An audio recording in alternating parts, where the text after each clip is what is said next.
नमस्कार प्यारे बच्चों, आपका स्वागत करती हूँ फिर से मैग्नेट ब्रेन्स के चैनल हिंदी मीडियम पर। जैसा कि हमने प्रीवियस वीडियो में देखा, पाठ 8 कन्यादान, हाँ क्लास 10th की बात कर रही हूँ। पाठ 8 कन्यादान सबसे पहला जो वीडियो था उसमें हमने कविता को पढ़ा, व्याख्या को समझा और बहुत अच्छे से उसके भावार्थ को जाना। उसके बाद जो नेक्स्ट वीडियो था उसमें हमने पाठ्य पुस्तक के ही प्रश्न उत्तर अर्थात एनसीईआरटी सॉल्यूशंस को हमने सुना, समझा और जाना।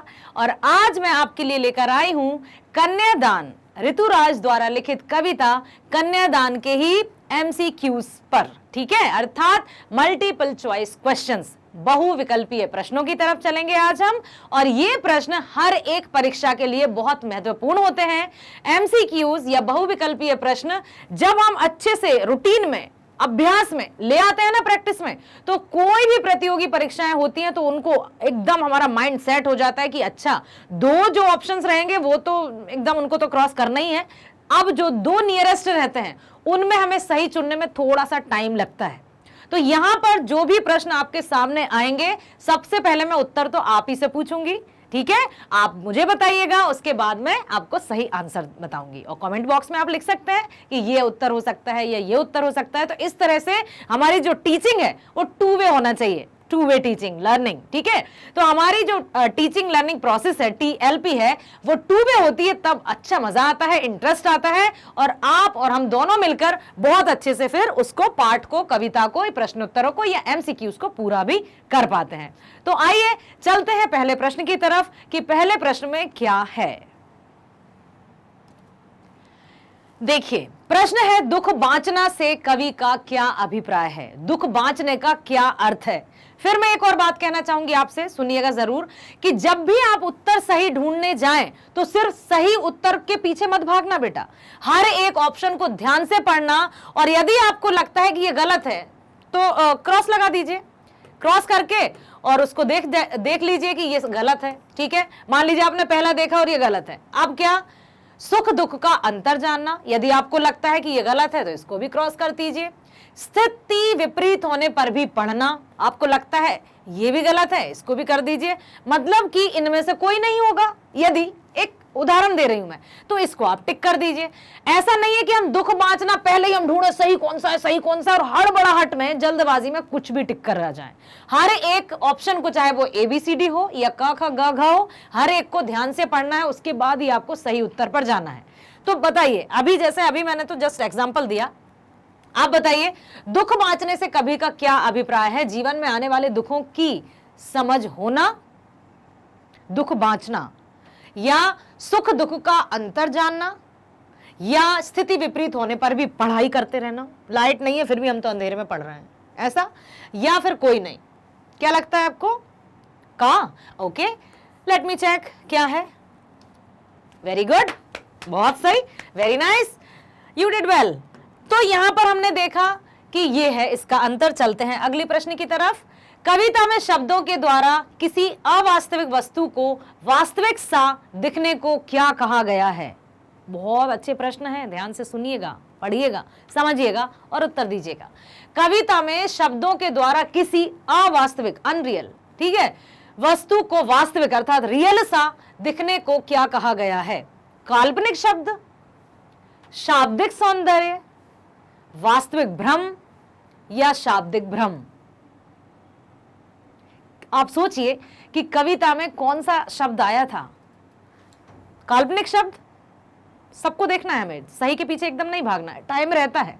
किसी भी प्रतियोगी परीक्षा में जाएं, आप अपनी बोर्ड परीक्षा दें, कभी भी, ठीक है, हर एक प्रश्न को सॉल्व करने का समय रहता है, बशर्ते कि हम समय का अच्छे से उपयोग करें, सदुपयोग करें।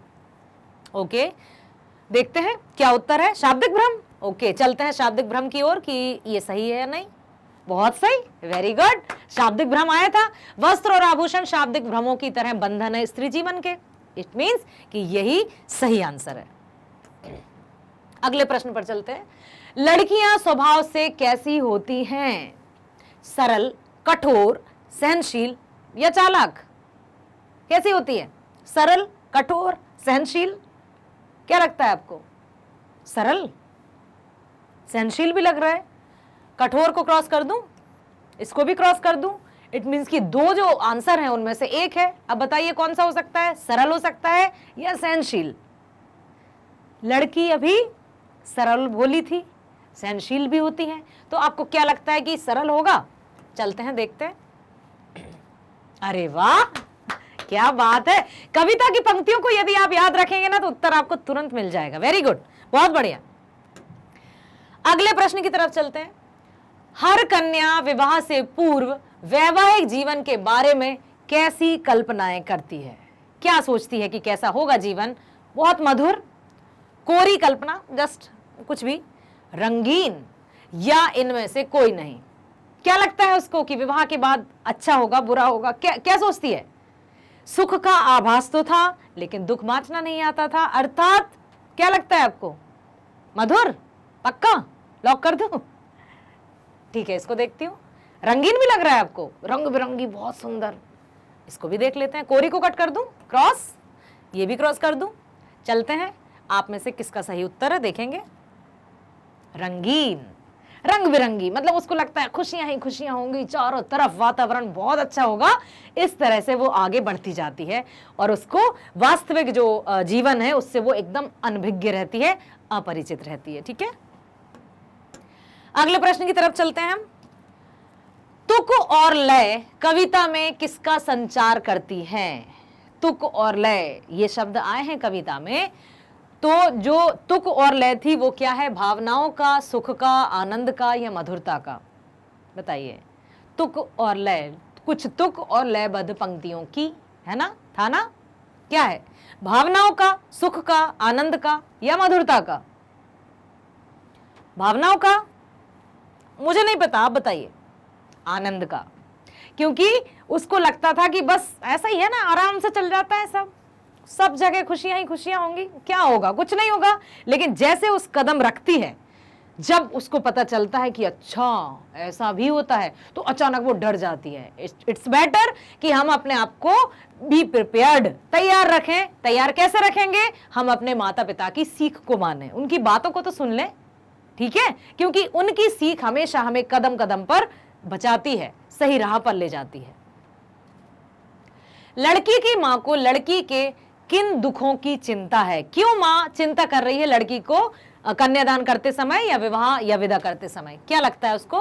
लड़की की मां को लड़की के किन दुखों की चिंता है? वास्तविक दुखों की, काल्पनिक दुखों की, संभावित दुखों की, या इनमें से कोई नहीं?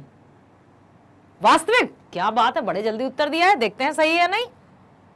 संभावित, क्योंकि संभव उसको तो पता नहीं, वास्तविक का तो उसको पता है नहीं ना, क्योंकि धुंधले प्रकाश की पाठिका कहाँ है। तो यहां पर जो संभावनाएं हो सकती हैं, जो लड़की मतलब लड़की को कुछ नहीं पता कि क्या होगा, लेकिन मां को तो सब कुछ पता है ना कि पॉसिबिलिटीज क्या क्या हो सकती हैं, इसलिए संभावित। ओके, चलते हैं अगले प्रश्न की तरफ।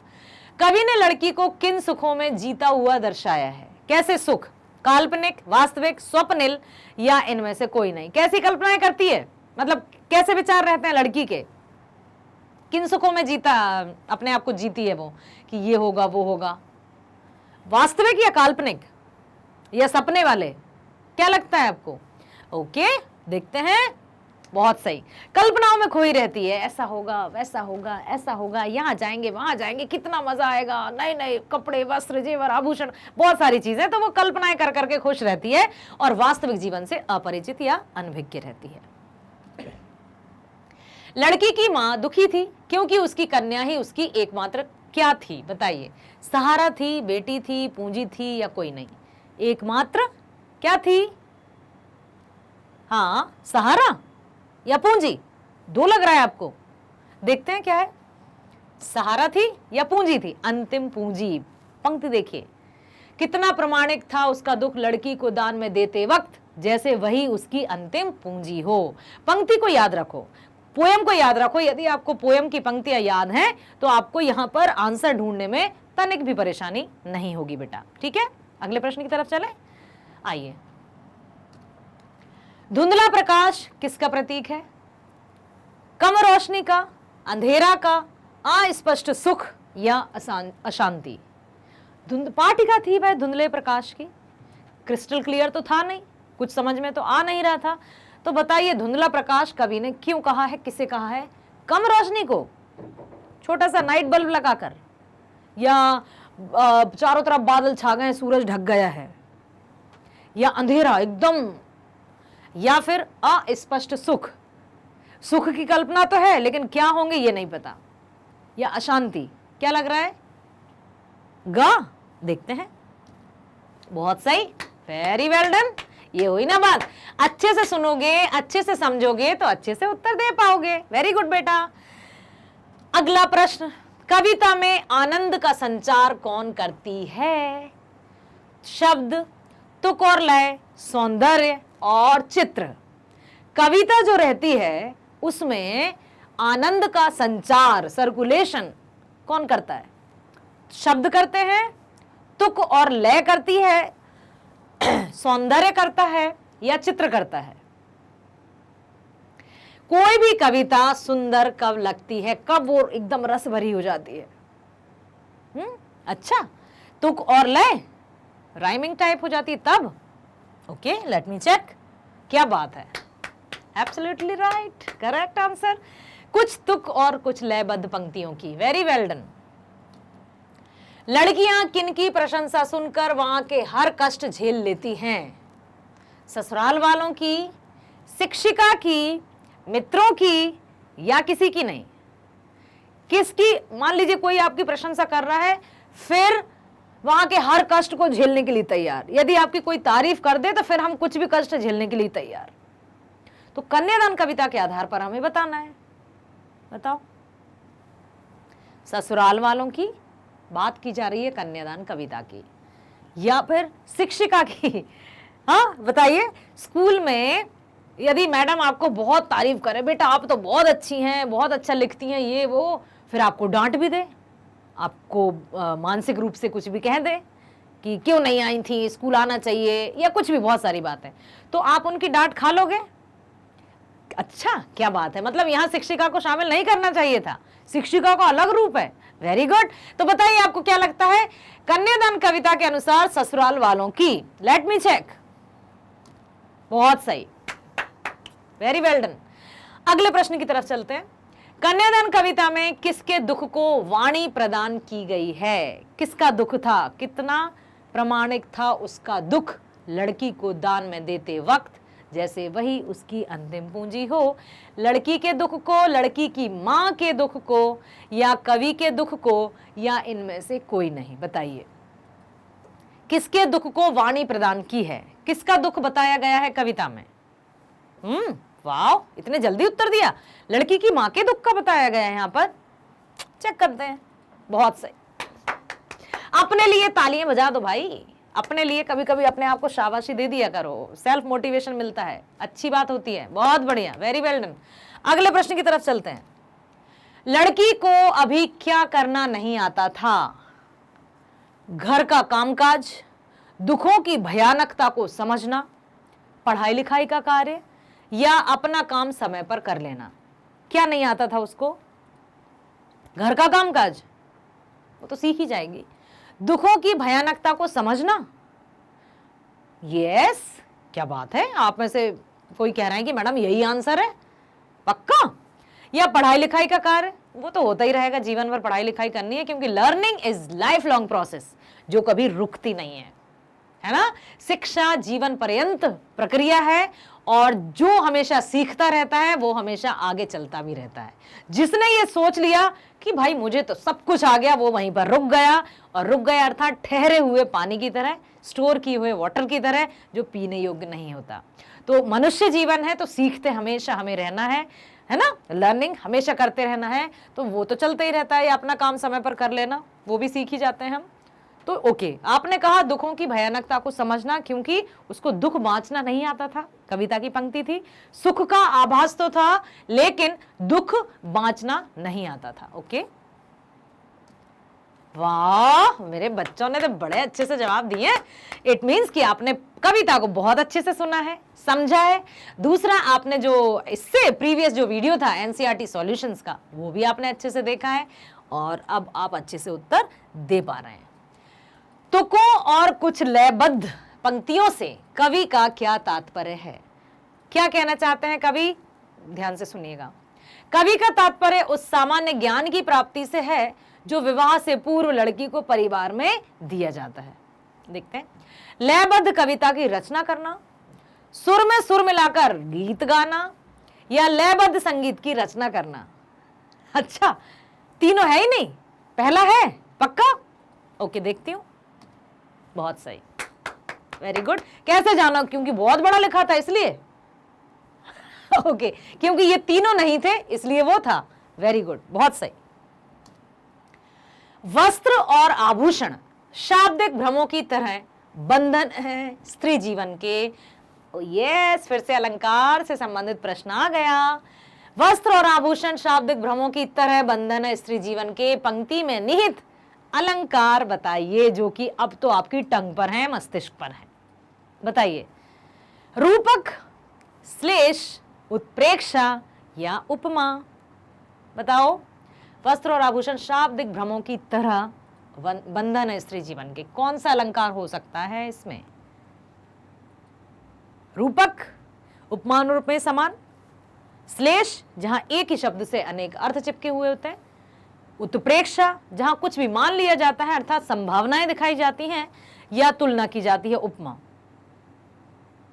बोलो बोलो बच्चों, कुछ तो बोलो, आई एम वेटिंग। रूपक, किसी ने उपमा कह रहे हैं, कोई रूपक कह रहे हैं। उत्प्रेक्षा नहीं है पक्का, श्लेष भी नहीं है, क्रॉस कर दूं? ओके, फिर इन दोनों में कंफ्यूजन, ऐसा तो नहीं कि इन दोनों में कोई हो, चेक करते हैं। उपमा, क्यों? क्योंकि तरह शब्द आया है, मतलब तुलना की जा रही है, और उपमा अलंकार में उपमान और उपमेय की तुलना की जाती है, इसलिए यहां पर उपमा अलंकार होगा। वेरी गुड, बहुत सही। अगले प्रश्न की तरफ चलते हैं बेटा। मां ने कहा लड़की होना पर लड़की जैसी दिखाई मत देना, ऐसा क्यों कहा? तो अब फिर से आपको इसमें अलंकार बताना है कि लड़की तो होना पर लड़की जैसी दिखाई मत देना। अलंकार है विरोधाभास, प्रतीक, उत्प्रेक्षा, उपमा। अच्छा, 9th में पढ़े होंगे ना बेटा आपने, मैंने इन दोनों के बारे में अभी कभी नहीं बताया ना, क्योंकि ये आए नहीं थे। तो क्या उत्प्रेक्षा लग रहा है आपको? नहीं, ओके। उपमा लग रहा है क्या? नो। इसलिए तो नहीं कह रहे कि अब इनमें से कोई होगा तो मैडम ही बता देंगी, हम क्यों कष्ट करें। ओके, बता देती हूं। मां ने कहा लड़की तो हो ना पर लड़की की तरह दिखाई मत देना, विरोध किया है ना, लड़की हो लड़की की तरह मत देखो, विरोधाभास, एकदम ऑपोजिट। तो आई थिंक विरोधाभास is right answer. Let me check. Yes, ठीक है, जहां पर विपरीत हो, ठीक है, जैसे कि लड़की तो हो लड़की जैसी दिखाई मत देना, अलग लग रहा है नहीं, हो फिर भी नहीं करना है वैसा। तो जो परिस्थितियां हो उसके विपरीत यदि कोई बात आती है, विरोध में ऑपोजिट कोई बात आती है, तो वहां विरोधाभास अलंकार होता है।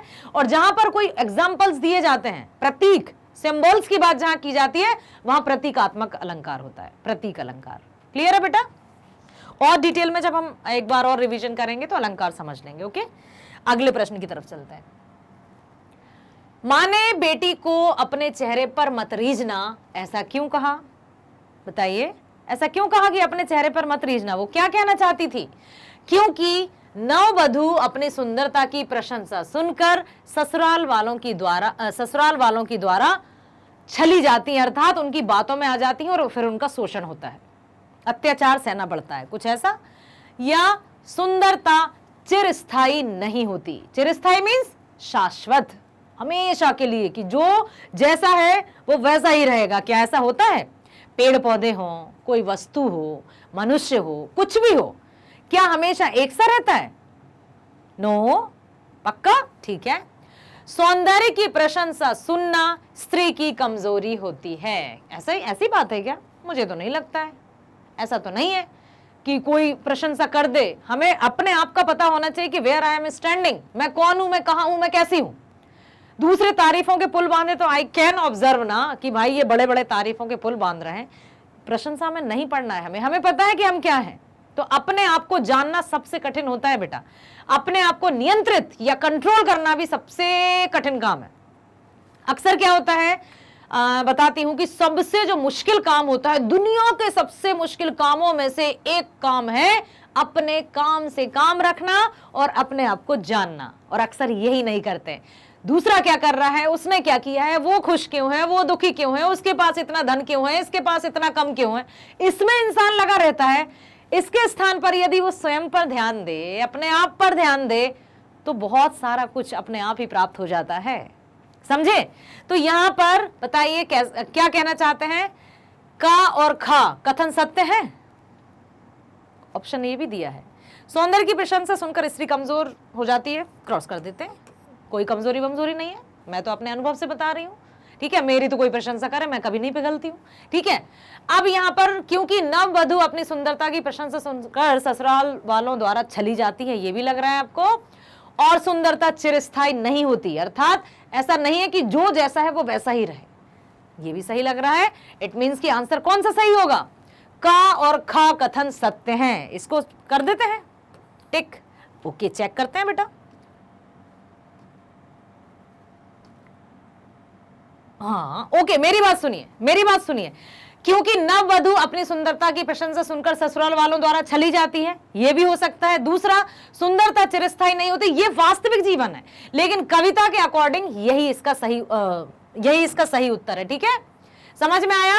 कविता के अकॉर्डिंग यदि हम देखते हैं तो क्योंकि वहां पर लिखा है कि सुंदरता पर मत रीझना, ये जो बात है जनरल बात है, ये सिर्फ वर्बल हमने कही थी, क्योंकि कविता में ऐसा कुछ नहीं लिखा है, और हमें उत्तर किस तरह से देना है, कविता के आधार पर, इसलिए first one is right answer.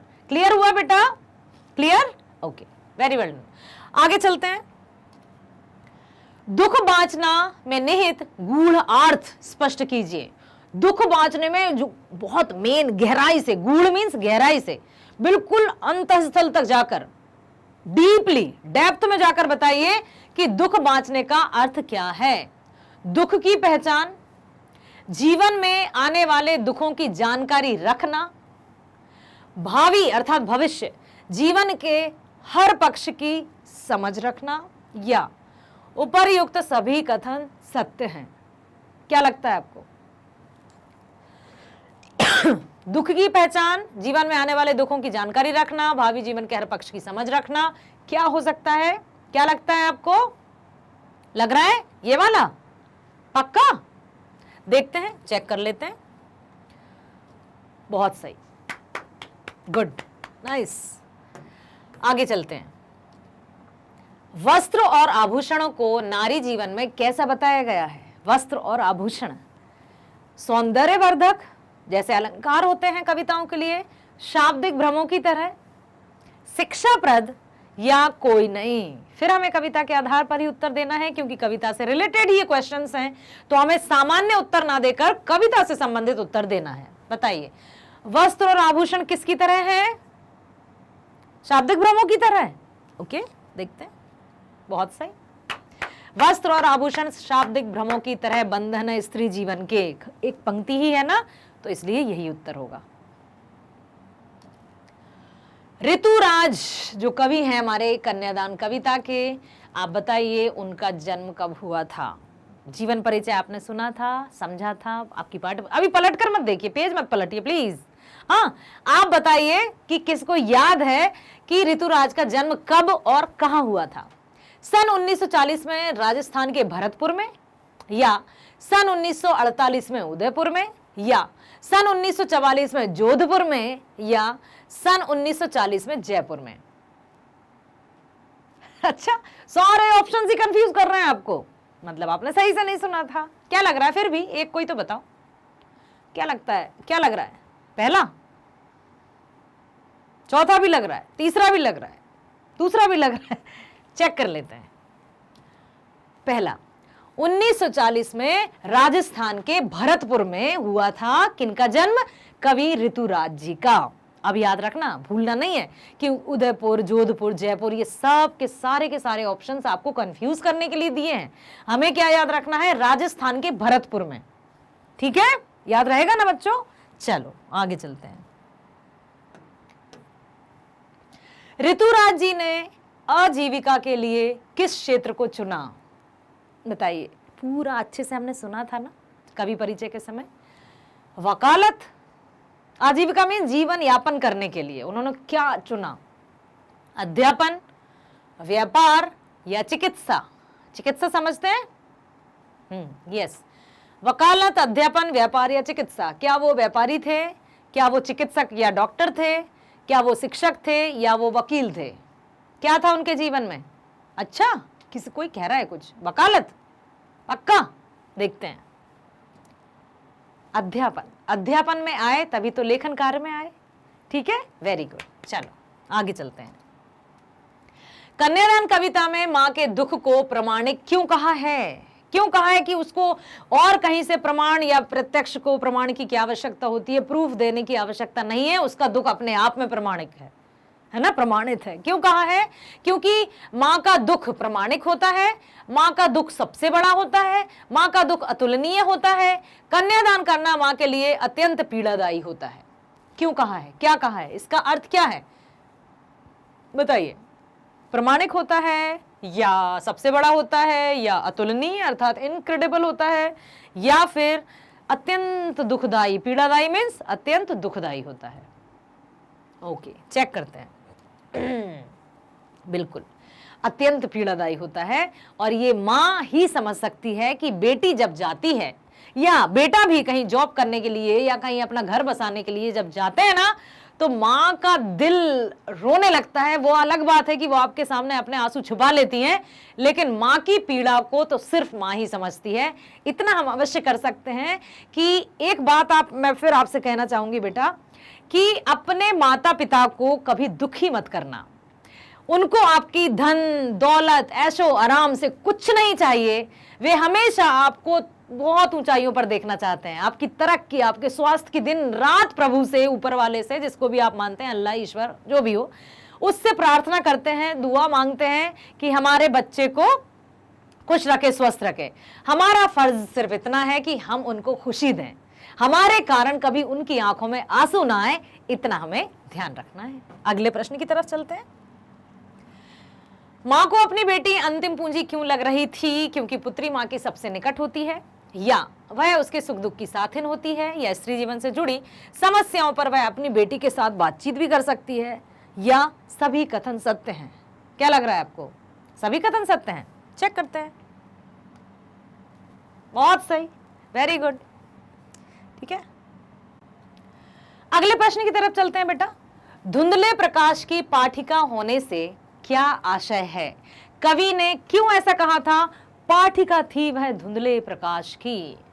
अज्ञान की स्थिति होना, कम दिखाई देना, विषय का अस्पष्ट ज्ञान होना, या अक्षर का ज्ञान ना होना?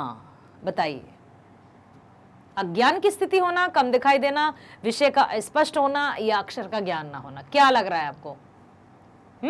मतलब कुछ भी जानकारी ना होना अर्थात अज्ञान की स्थिति होना। Let me check.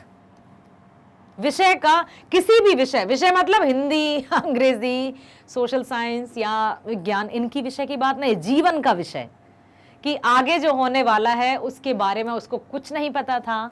इसलिए कवि ऋतुराज जी ने छोटे बच्चों को, आपको, सिर्फ कन्या या लड़की को नहीं, आप सब धुंधले प्रकाश के पाठक हैं और पाठिकाएं हैं, क्योंकि आपको अभी जीवन की सच्चाइयां, जीवन की वास्तविकता की कोई जानकारी नहीं है। ठीक है, आगे चलते हैं।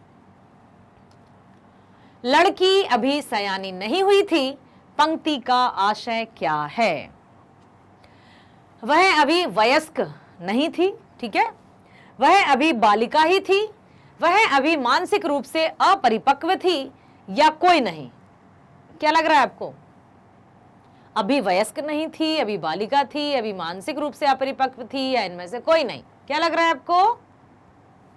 फिर आ गए आप, दो ऑप्शंस में कंफ्यूज हो गए। कौन कौन से में? ये लग रहा है, ये भी लग रहा है, ये भी लग रहा है। अच्छा, देखते हैं भाई कौन सा है। यस, क्योंकि अभी मानसिक रूप से वह अपरिपक्व थी, और मानसिक रूप से अपरिपक्व या सॉरी इमेच्योर होने का क्या अर्थ है? कि उसको जीवन की वास्तविकताओं का ज्ञान नहीं था। सिर्फ अच्छा अच्छा, सुंदर सुंदर सब कुछ यही लगता था उसको कि सब अच्छा होता है, लेकिन वास्तविकताओं से बहुत परे थी, बहुत दूर थी। ओके, चलिए अगले प्रश्न की तरफ चलते हैं हम। पाठिका थी वह धुंधले प्रकाश की, यहां पाठिका कौन है? पाठिका स्वयं लड़की, लड़की की मां, लड़की की सहेली या कोई नहीं? लड़की। क्या बड़े बड़े जल्दी उत्तर दे दिया, बहुत सही, वेरी गुड बच्चों, बहुत सही। आगे बढ़ते हैं। जैसे वही उसकी अंतिम पूंजी हो, फिर से अलंकार से संबंधित प्रश्न आ गया। और अलंकार से प्रश्न जब भी संबंधित होगा मैं तो 100% उम्मीद आप लोगों से लगाकर बैठूंगी। जैसे वही उसकी अंतिम पूंजी हो, जैसे वही उसकी अंतिम पूंजी हो। यमक, श्लेष, उत्प्रेक्षा, रूपक। जैसे तैसे, ज्यों त्यों, मानो मनहु, जानो जनहु किसके वाचक शब्द हैं? अच्छा, उत्प्रेक्षा। देखते हैं उत्प्रेक्षा, आपको लग रहा है उत्प्रेक्षा इज राइट आंसर? ओके, ये क्या बात है, वेरी वेल डन। अगले प्रश्न की तरफ चलते हैं। धुंधले प्रकाश का, प्रकाश भी है लेकिन धुंधला है, तो धुंधले प्रकाश का अर्थ क्या है? अंधेरा, उजाला, स्पष्ट ज्ञान या स्पष्ट ज्ञान? अंधेरा उजाला नहीं है, स्पष्ट ज्ञान भी नहीं है, अर्थात अस्पष्ट ज्ञान है। Okay, right. तुकों और लयबद्ध पंक्तियों का क्या अर्थ है? कुछ तुकों और लयबद्ध पंक्तियों की। पाठिका थी वह धुंधले प्रकाश की, कुछ तुकों और कुछ लयबद्ध पंक्तियों की। सीधी बात को समझना, हर प्रकार की बात को समझना, अल्हड़पन, अल्हड़पन मीन्स बचपना, एकदम जो ठीक है ना, हमें कुछ नहीं पता, हमें कुछ नहीं पता, ऐसा नहीं बच्चे आप लोग, मस्ती भरा जीवन। तो यहां पर तुकों और लयबद्ध पंक्तियों की क्या है? सीधी बात को समझना, या हर प्रकार की बात को समझना, या अल्हड़पन, या फिर मस्ती भरा जीवन। क्या लगता है, क्या लग रहा है? ओके, चेक करते हैं। सीधी बात को समझना मतलब मनुष्य, जो समाज था, वो क्या सोचता था कि लड़कियों के बारे में कमजोर, मतलब वही जैसा मैंने आपको एक चित्र बनाया था कि लड़की को कमजोर समझा जाता है, चार दीवारी के अंदर रहने वाली बताया जाता था, बच्चों का पालन पोषण करने वाली बताया जाता था, और बस जो ढर्रा चला आ रहा है, जो परंपरा चली आ रही है, जो रीति रिवाज क्या कहें उनको, रूढ़िवादी विचारधारा जो चली आ रही है, उसके आधार पर लड़की की पहचान बना दी थी कि ये तो ऐसी है, शिक्षा विक्षा नहीं देना है इसको, पढ़ाई लिखाई नहीं कराना है, नहीं तो हमारे साथ तर्क वितर्क करेगी, डर भी था। ठीक है, तो सीधी बात को समझना अर्थात वो जो समाज का जो नजरिया था, बहुत पहले की बात कर रहे हैं हम, आज तो परिस्थिति कुछ अलग है। ठीक है, अगले प्रश्न की तरफ। शाब्दिक भ्रम का क्या अर्थ है? झूठी प्रशंसा करना, भ्रम जाल में फंसना, शब्द भ्रम होते हैं या कुछ नहीं, कोई नहीं। क्या होते हैं बताइए? झूठी प्रशंसा करना, भ्रम जाल में पड़ना, या शब्द भ्रम होते हैं या कोई नहीं? पहला पक्का, आपके कहने पर देखती हूं। बहुत सही, वेरी गुड।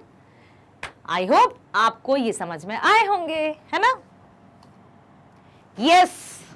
अब फिर से ध्यान से सुनिए, समझिए और गौर फरमाइए यहां पर जो मैं आपको बताने जा रही हूं कि किस तरह से आप हमारे मैग्नेट ब्रेन्स प्लेटफॉर्म पर जाएंगे, वो भी एकदम फ्री, कोई टिकट नहीं देना, कोई टिकट के पैसे नहीं देना आपको, और आप गाड़ी में बहुत अच्छे से सवार भी करेंगे और अपनी मंजिल तक पहुंचेंगे। कैसे? आइए बताती हूं। सबसे पहले हमें इंटरनेट ओपन करना होगा अपने मोबाइल से या जो भी सिस्टम रखे हैं आप उससे, ठीक है? उसके बाद हम गूगल पर जाएंगे या क्रोम पर जाएंगे, टाइप करेंगे हम मैग्नेट ब्रेन्स, ठीक है? मैग्नेट ब्रेन्स जैसे ही हम टाइप करेंगे हमारे सामने कुछ इस तरह से पेज आएगा, ये दिखाई देगा स्क्रीन पर, ठीक है? स्क्रीन पर हमने देखा तो सबसे पहले, और एक बात बेटा, जो भी दिखाई देता है ना उसको पढ़ा करो, आप तो सब पढ़े लिखे बच्चे हो ना, तो आपको क्या देखना है? देखना है यहाँ कि आपको पढ़ना क्या है। सीबीएसई इंग्लिश मीडियम के कोर्सेस चाहिए आपको, या सीबीएसई ही हिंदी मीडियम के कोर्स चाहिए आपको, या फिर एनटीएससी परीक्षा की तैयारी से संबंधित आपको कोई जानकारी चाहिए, या फिर ओलंपियाड जो होते हैं, हर विषय के ओलंपियाड होते हैं, उनसे रिलेटेड आपको कोई इंफॉर्मेशन चाहिए। तो जो भी आपको इंफॉर्मेशन चाहिए, जिससे भी रिलेटेड, जिससे भी संबंधित, आप उसको क्लिक कर देंगे, ठीक है? जैसे मान लीजिए आपने सीबीएसई हिंदी मीडियम पर जाना है तो आपने यहां पर क्लिक कर दिया, ठीक है? जैसे ही आप सीबीएसई हिंदी मीडियम पर जाएंगे तो आप देखेंगे कि यहां ये फिर से ये टीचर्स दिखाई दे रहे हैं, कोर्स दिखाई दे रहे हैं। तो आपको क्या करना है? मान लीजिए आपको हिंदी के चैनल पर जाना है, तो जैसे ही आप फिर यहां क्लिक करेंगे, क्लिक करते ही आपके सामने हिंदी वाला कुछ इस तरह से आ जाएगा स्क्रीन पर। अब यहां पर कक्षा 10th, क्योंकि आप 10th के हैं तो आप पहले देखेंगे क्या है कि क्या क्या दिया है। देखिए यहां पर दिया है पाठ्यक्रम संबंधी विषय का संपूर्ण विज्ञान मतलब अध्यापन का वीडियो, अध्याय का वीडियो, सब कुछ दिया है, सभी राज्यों के लिए उपयोगी, ये सारा कुछ दिया है। अब आप जाएंगे वॉच चैप्टर्स वाइज वीडियोस, कौन सा चैप्टर आप देखना चाहते हैं, कौन से चैप्टर पर आप जाना चाहते हैं, तो आप भटकेंगे ही नहीं और आप तुरंत उसी चैप्टर पर चले जाएंगे। मान लीजिए आपको पहला पाठ्यक्रम देखना है, अपनी ही हिंदी मीडियम का पूरा जो हिंदी की हमारी बुक है उसका आपको सिलेबस देखना है, सिलेबस ओवरव्यू देखना है, सब कुछ कि आखिर हम साल भर पढ़ेंगे क्या क्या क्या शामिल होगा इसमें। तो हम चलेंगे इस पर, जैसे ही हम इस पर जाएंगे तो हम देखेंगे कि यहां पर इस तरह से एक फिर आपके सामने स्क्रीन पर दिखाई देगा, और जब स्क्रीन पर दिखाई देगा तो विषय सूची के साथ यहाँ पर कुछ आपकी बुक्स भी नजर आएंगी। तो पाठ्य पुस्तक से संबंधित संपूर्ण जानकारी आपको यहाँ इस वीडियो को प्ले करते ही, और किसी भी वीडियो को आप स्किप नहीं करेंगे, आराम से सुनिएगा, आराम से समझिएगा। कोई भी विषय चाहे आप हिंदी को सर्च करें, विज्ञान को सर्च करें, जो भी विषय आप कर रहे हैं, सपोज आपने देखा विषय सूची को आप देखना है तो पाठ्यक्रम क्या है, तो आराम से देखिएगा, क्योंकि हर एक पाठ की जानकारी आपको प्रायर में हो जाएगी। सोचिए आप जरा, यदि आपको पाठ स्टार्ट करने से पहले ही सिलेबस की जानकारी पूरी होगी आपके मस्तिष्क में, तो आप कितना स्मार्टली आगे की पढ़ाई कर पाएंगे, आगे के कार्य कर पाएंगे, है ना। जब आप देखेंगे कि अच्छा, यदि आप कोर्स ए पढ़ते हैं तो तुरंत आपको कोर्स ए की बुक्स दिखाई दे जाएंगी, क्षितिज और कृतिका। यदि आप कोर्स भी ऑप्ट किया है आपने तो आपको स्पर्श और संचयन की बुक्स नजर आ जाएंगी। तो इन पर आते ही आप इससे रिलेटेड क्या क्या जानकारी, तो यहां पर आपको मैग्नेट ब्रेन्स में ढेरों पाठ्यक्रम से संबंधित संपूर्ण जानकारी आपको मिलेगी एक ही चैनल पर, एक ही प्लेटफॉर्म पर, वो भी एकदम मुफ्त। पूरा एसी ट्रेन का आनंद लेंगे, जीवन का सफर में जाएंगे, और वो भी इतने आराम से अपनी मंजिल तक पहुंचेंगे मैग्नेट ब्रेन्स की सहायता से कि बेटा आपको खुद ये प्राउड फील होगा कि क्या तो मैंने बुद्धि से काम लिया और क्या तो मैं इस चैनल पर आ गया, thanks to me, thanks to God, आप खुद कहेंगे, क्योंकि हमसे बड़ा कोई हमारा निर्णायक नहीं होता, कोई जज नहीं होता। तो इसके लिए क्या करना होगा आपको इसके लिए मैग्नेट ब्रेन्स को हमारे प्लेटफॉर्म पर आएंगे और चैनल को आपको लाइक, सब्सक्राइब और शेयर करना पड़ेगा, करना चाहिए, और आप करेंगे। आई होप आप ऐसा कर रहे हैं, ठीक है। क्यों, और एक बात बता दूं मैं, क्योंकि मैग्नेट ब्रेन्स एकदम 100% फ्री एजुकेशन है। क्लास 6 to 12 हिंदी मीडियम की मैं बात कर रही हूं, तो संपूर्ण एकदम सब कुछ फ्री है। यहां पर आपको कोई पेड सब्सक्रिप्शन नहीं लेना होगा कभी भी इन फ्यूचर। आप ये मत सोचिएगा कि मैं आज की बात कर रही हूं या वर्तमान की बात कर रही हूं, आपको हमेशा फ्री वीडियोस यहां पर उपलब्ध होंगे, अवेलेबल रहेंगे। जिस भी विषय से संबंधित जो भी आपको जानकारी चाहिए, तो इसके लिए बस आप चैनल को लाइक करें, सब्सक्राइब करें और अधिक से अधिक शेयर करें, ताकि आपके मित्र, आपके परिचित भी इसका लाभ उठा सकें। ओके, मिलते हैं अगले वीडियो में, तब तक के लिए खुश रहिए, स्वस्थ रहिए, बाय बाय, थैंक यू।